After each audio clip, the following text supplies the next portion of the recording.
اور جو یورینیم افزودگی کا معاملہ ہے اس کے اوپر بات چیت 1 مہینے کے اندر اندر شروع کرنا ہے۔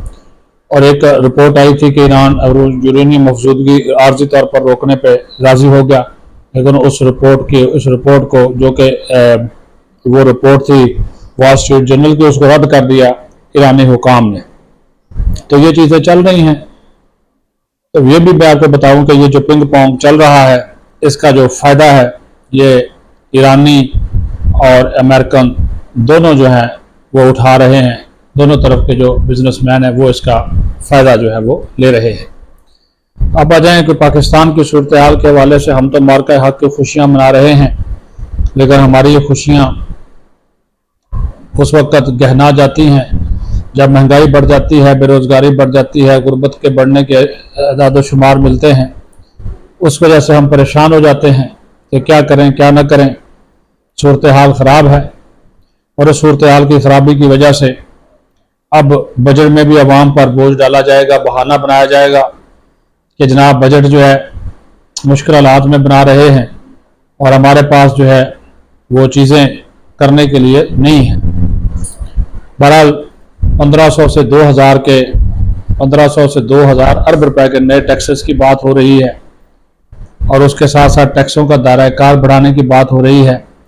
IMF نے کہا ہے کہ جناب سبسڈی مکمل طور پر ختم کر دیں، اس کی بات ہو رہی ہے۔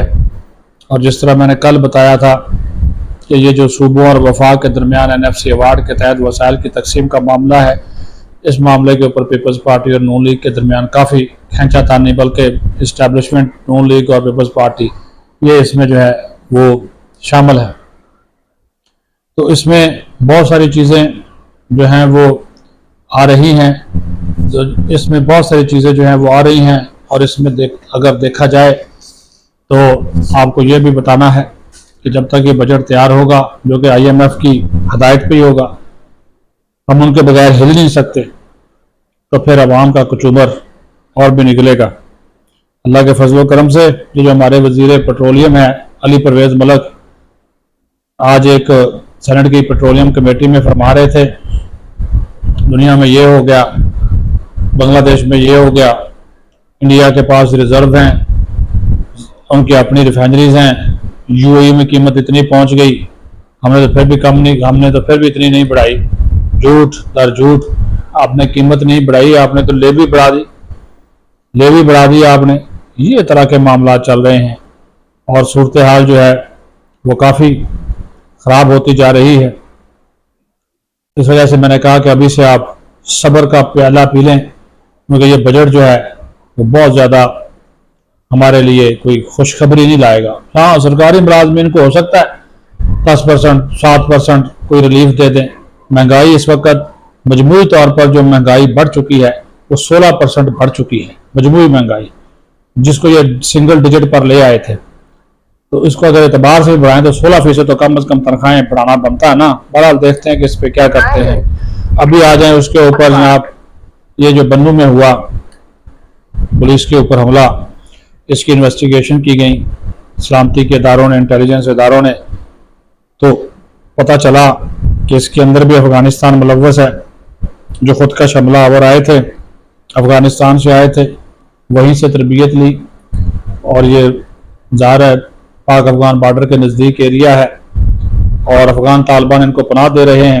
ہمارے بار بار کہنے کے باوجود یہ قلعدم تحریک طالبان کو روکنے میں ناکام رہے، فتنہ الخارج اور فتنہ الہندوستان کو۔ بہرحال آج افغان ناظم الامور کو طلب کیا گیا، دفتر خارجہ میں احتجاج کیا گیا، احتجاجی مراسلہ تھمایا گیا، اور یہ بات بتا دی گئی ہے کہ اس کا بدلہ لیا جائے گا، جواب دیا جائے گا، اس کو ایسے نہیں جانے دیا جائے گا۔ یہ کلیئر کٹ بات ہے۔ یہ کیا دیا گیا؟ انہوں نے کہا کہ بہت، اور آپریشن غضب الحق آپ کو پتہ ہے کہ جاری ہے، اور افغانستان کے اندر تک یہ کارروائی ہوگی۔